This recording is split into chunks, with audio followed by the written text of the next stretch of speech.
Welcome to our deep dive. We're tackling Leonardo da Vinci today, and wow, you guys give us a lot to work with. Yeah, there's a lot to unpack with Leonardo. There is, it's amazing how his work, from those incredible paintings to his inventions, I mean, it still has people talking centuries later. It really does. So today we're going to try to sift through all this information and figure out what made Leonardo so captivating. It's going to be fun. What always strikes me is just how much he achieved in one lifetime. I mean, it's not just the variety of his work, but like the depth of his knowledge, like in art and science, invention, even engineering. It's almost like he lived multiple lives in one. Right. And his story, it starts in a pretty unique way. You know, he was born in 1452 in Vinci, Italy, but he was illegitimate. Oh, wow. Yeah. Can you imagine? I mean, in a society where family name meant everything, that must have really fueled his ambition. Absolutely. I mean, being illegitimate would have closed a lot of doors for him. He couldn't just rely on his family's name to get ahead. Right. It makes you wonder if that pushed him to prove himself in other ways, you know? Yeah, like he had something to prove. Yeah. And get this, he didn't even have a formal education in Latin or Greek. Really? And that was like essential for scholarship back then. That's wild to think that, imagine trying to be a scholar or an artist during the Renaissance and not knowing those languages. Yeah. It really speaks to his ability to learn on his own, just soak up knowledge from observing and experimenting, not just from books. Yeah. I feel like his upbringing played a role too. You know, growing up in a Tuscan countryside, surrounded by nature, that must have influenced him. Oh, for sure. That connection to nature is huge. You see it everywhere in his work and his art and his scientific observations. He wasn't just looking at the world around him, he was trying to figure out how it worked. And that kind of leads us to this really important moment, right? When he's 14 years old, he becomes an apprentice to Andrea del Verrocchio, who is one of the top artists in Florence at the time. Wow, what a lucky break. I know. I mean, think about it. Florence in the 15th century, it was like this creative explosion. The Renaissance was in full swing. Yeah. So for an ambitious young artist like Leonardo, I mean, Verrocchio's workshop would have been the perfect place to be. He would have learned so much and met so many important people. Oh, yeah. He's learning from the best. And his talent, it's obvious right away. There's even that story, I don't know if it's true, but the story goes that Leonardo painted an angel in one of Verrocchio's paintings. And it was so good that Verrocchio was like, I'm done. I'm never painting again. Oh. I don't know if it's true, but either way, you can see how early on people recognized how talented Leonardo was. Yeah, it shows how quickly he was able to not just learn from his teacher, but like exceed expectations. Yeah. And that kind of brings us to his unique style, his artistic style, which really set him apart. I was just going to say that like his work, it has incredible detail. And then those techniques like sfumato, that soft blending of colors, Oh, yeah. that makes everything so lifelike. Yeah. And then chiaroscuro, that contrast of light and dark that makes his paintings so intense. And you see those techniques in his most famous works, like the Mona Lisa. The Mona Lisa is a perfect example. Think about it, that mysterious smile and how her face and her hands just seem to kind of blend into the background. Yeah. That's sfumato creating that dreamy, almost magical feeling. And it's not just some trick, it just shows how deeply Leonardo understood how light works. It's amazing. Yeah. It's like he was using those techniques to make you feel something, Yeah. and to create his sense of realism that was so ahead of its time. Exactly. But he didn't just observe the world around him. He wanted to understand it like inside and out. You're talking about his anatomical studies, right? Yeah. His fascination with the human body was so much more than just an artist's interest. He actually dissected bodies, Wow. which was incredibly controversial back then. I bet. But it allowed him to see firsthand how everything worked, and you can see that knowledge in his incredibly accurate anatomical drawings. It's amazing to think he was making these discoveries centuries before we had things like X-rays and MRIs. I know, it's incredible. He was correcting anatomical errors that had been around for centuries, and some of his observations about the heart, they're surprisingly accurate even today. And it's interesting because he wasn't just drawing what he saw. He was trying to figure out why things were the way they were. He was interested in how the body works, how the muscles moved, how the bones fit together, like how it all worked together to make this incredible machine. It's like he was laying the groundwork for modern anatomy. Yeah. Pushing the boundaries of what we knew about the human body, even if it meant going against the grain. Absolutely. And speaking of pushing boundaries, let's move from Leonardo's art to his incredible scientific explorations. This is where we really see his empirical approach shine. And his scientific curiosity, it didn't stop with anatomy either. His notebooks are packed with observations and studies on huge range of topics. It's like he was a detective of nature, always trying to solve its mysteries. Right. It's like he was equally fascinated by plants. I mean, he carefully documented all sorts of different species, focusing on their structure, how they reproduced, and he even noticed those patterns, like the Fibonacci Oh, sequence. the Fibonacci sequence. Now, that's a series of numbers where each number is like the sum of the two before it, like 1, 1, 2, 3, 5, 8, and so on.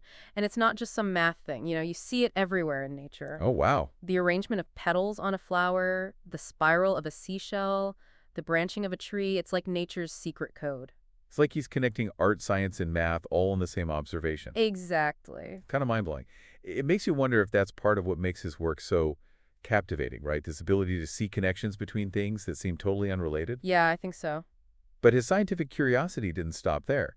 He's also super interested in geology, and I understand that led him to some pretty groundbreaking conclusions. Yeah, his observations about geology really shook things up. Back then, most people thought that fossils were just leftovers from the biblical flood. Oh, right. But Leonardo, through his careful examination of fossils, realized they were actually remnants of ancient life preserved over vast periods of time, which totally challenged the accepted timeline of Earth's history and hinted at the concept of deep time. Deep time. The idea that the Earth is billions of years old. It's like he was looking at these fossils and seeing this story that went back millions of years, a story that was way bigger and more complex than anyone had ever imagined. It's amazing how he was able to make these connections centuries before modern geology really got going. But let's switch gears a little bit and talk about Leonardo's inventions, because I know that's something else that people find really fascinating. Yeah, this is where Leonardo's visionary thinking really takes center stage. Right. I mean, his notebooks are full of sketches of flying machines, war machines, all sorts of gadgets that seem way ahead of their time. Some of these inventions, like the ornithopter, a machine designed to fly by flapping its wings like a bird, might seem fantastical, like something out of science fiction. But they show a deep understanding of aerodynamic principles, even though powered flight was still centuries away. What do you think made him imagine these things? Well, I think it was a few things, a mix of his curiosity about nature, his desire to find solutions to real problems, and maybe even a little bit of showmanship. Oh yeah, he liked to show off a bit. Right. He was always pushing the limits, exploring what was possible. And remember, this was a time of a lot of conflict and warfare. So some of his inventions, like his designs for fortifications and multi-barreled cannons, they were very much tied to what was going on around him. It's interesting how he could go from dreaming up flying machines to designing practical solutions for defense. I mean, he also got into hydraulics, right? He did. Designing canals, dams, and water wheels. It seems like he had a really good grasp of how to harness the power of water. Yeah, and that interest probably came from his observations of rivers and the water systems where he grew up. Uh-huh. And his designs, they weren't just theoretical. He intended them to solve real problems, like irrigation and transportation, and even using water to generate power. Yeah. Okay, so we've talked about his art, his science, his inventions, but we haven't really gotten into the notebooks yet. These are often described as the ultimate look into Leonardo's mind. Just a mix of sketches, diagrams, mirror-written notes, and ideas on tons of different subjects. It's like stepping into the mind of a genius. It really is. And you have to remember these notebooks, they weren't meant to be published. They're filled with his private thoughts, observations, even grocery lists. It's a really raw, unfiltered view of how his mind worked. And the fact that he wrote many of them in mirror script just adds another layer of mystery, doesn't it? Yeah, it's like he was trying to keep his ideas secret. Yeah. What do you think he was hoping to achieve with these notebooks? Were they just a way to organize his thoughts, or was there something more to it? That's something that scholars are still trying to figure out today. Really? Some people think the notebooks were mainly a tool for him to work through his ideas. Others think they might have been a more deliberate attempt to document his knowledge, something he maybe hoped to share someday. But whatever he intended, the notebooks, they offer incredible insight into his thought process. We can see how he connected ideas from different fields, how he used visuals to solve problems, and how his curiosity never seemed to fade. It's like we can track how his thinking evolved, from his early anatomical sketches to those intricate designs for flying machines. There's this sense of constant exploration and discovery. And those themes we've been talking about, anatomy, botany, geology, mechanics, engineering, they all show up in these notebooks. Yeah, they do. The notebooks show how interconnected Leonardo's view of the world was. He didn't see these disciplines as separate. He saw how they related to each other. Yeah. He understood that to really understand something, you had to look at it from all angles. Yeah. Consider its form, its function, its place in the bigger picture. And that's a lesson that's still so important today, isn't it? I mean, in a world that's becoming more and more specialized, it's easy to just focus on our own little areas of study. Right. But Leonardo reminds us that real breakthroughs often happen when we make connections between seemingly unrelated things. Yeah. When we look at the world with a sense of wonder and a willingness to ask questions. Exactly. Leonardo's legacy, it's not just about his individual achievements. Yeah. It's about a way of thinking, a way of approaching the world that's just as relevant now as it was centuries ago. And that legacy has had a huge impact on generations of artists and scientists, engineers and thinkers. It's time to explore that impact and see how Leonardo's work still shapes the world today. It really is amazing, isn't it, to think that something created so long ago can still have such a hold on us. It is. Think about his paintings like the Mona Lisa or the Last Supper. People come from all over the world just to see them. Yeah. They inspire artists, they start conversations, they're still being analyzed and interpreted in new ways. It's like they have this timeless quality that goes beyond culture. Like the Mona Lisa's smile, people are still debating what it means in The Last Supper. Even though it's not in the best shape, it's still so powerful. What I find really interesting is how his scientific work, which often gets overshadowed by his art, you know, Right. it's still relevant in fields like medicine and anatomy. Oh, absolutely. Those anatomical drawings he did from the dissections were groundbreaking. He wasn't just copying what he saw, he was trying to understand how the body worked. Yeah. And his work really paved the way for a better understanding of anatomy and influenced medical practice and research for centuries. He was a true pioneer, pushing the boundaries of what we knew and challenging how people thought. And even though a lot of his engineering designs, those flying machines, for example, were too advanced for his time, they kind of predicted future innovations in things like aviation and hydraulics. Yeah, it's like he saw into the future. He had a glimpse of what technology could become.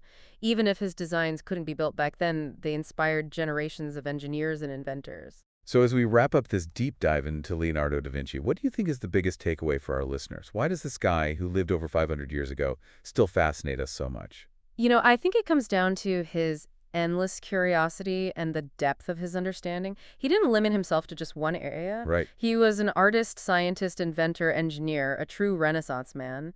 And in a world that often pushes us to specialize, he reminds us of how powerful it can be to have a multidisciplinary approach, Yeah. to look at problems from different perspectives and to see how seemingly different ideas can connect. He was a visionary who wasn't afraid to challenge what people thought, to push the limits of knowledge, and to never stop learning.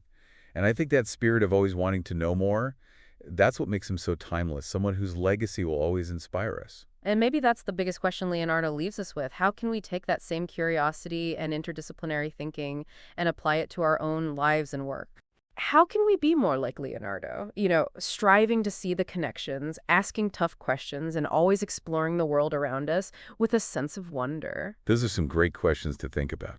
Thank you for joining us on this deep dive into the amazing world of Leonardo da Vinci. We hope you enjoyed it.